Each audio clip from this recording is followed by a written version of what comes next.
Hello, my name is Veronica Lawler, and Kassidy Ducarpe is my sweet little baby cousin.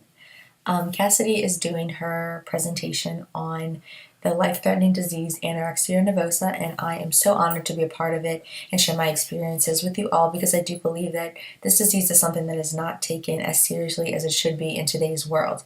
It is a very treacherous disease, it is a very silent disease, it is a very heartbreaking disease, but it is also an overcoming disease. And for me, as crazy as it may sound, it has been a very rewarding experience, and I'm more than happy to share that experience with you all today. Growing up, I was always bigger than the other girls in my grade. I was not overweight by any means. I just didn't have the same tiny, petite frame that those other girls had.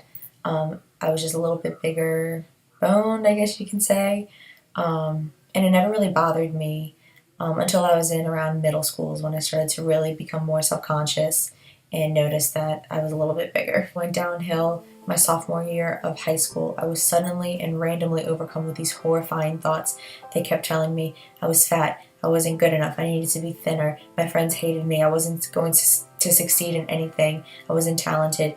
Everything horrifying that you could possibly think of was in my mind, and it literally drove me to depression. I had no idea how to stop my brain. For the next few months, I did everything I could to get rid of these thoughts. I did therapy, but I lived every single day crying most of the day. I had no idea how to deal with it. After a few months, I had noticed that I had lost some weight, obviously due to the stress. That was the first sense of happiness that I had felt in so long.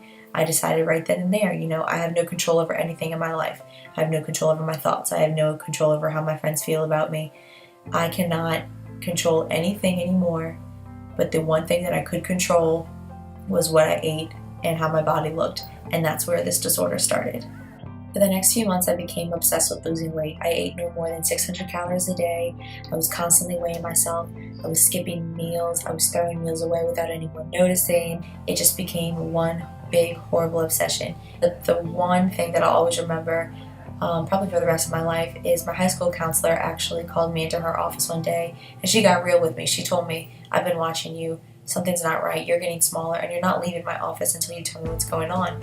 And although it was scary at the time to admit that to someone, especially when you're living in hiding for so long, that was also one of the most uplifting moments in my entire life, because I was the first person who showed to me that she cared and that she really wanted to help me. So right then and there, she became my biggest inspiration. I wanted to do everything I could to make her proud, and she really helped me along that path towards recovery. I don't want anyone to think that this is my sob story, because it's absolutely not. I still live with this disorder. It's not as bad as it was before, but I definitely have my good days and I definitely have my bad days. I would be lying if I said that I've completely recovered, because I never will be.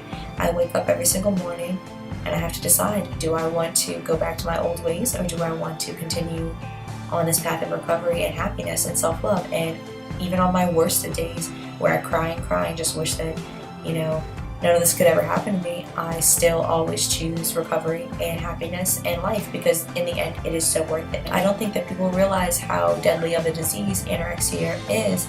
Like I said, it's such a secretive disease. I was so silent about it, people didn't think that there was anything wrong with me. So I think it's really important for what I'm doing today and speaking out about it and telling my story, because someone might need to hear it. Who knows, somebody in this classroom right now might need to hear this.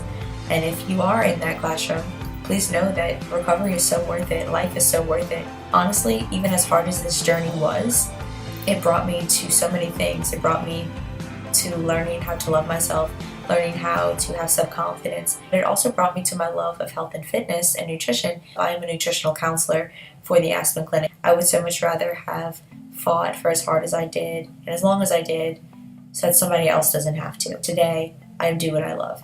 And I think in the end, that's that's the ultimate goal. That's all I've got for you today. Thank you so much for listening to me, and I hope you have a great day. Go Kassidy. She's the best one in this class. Come here.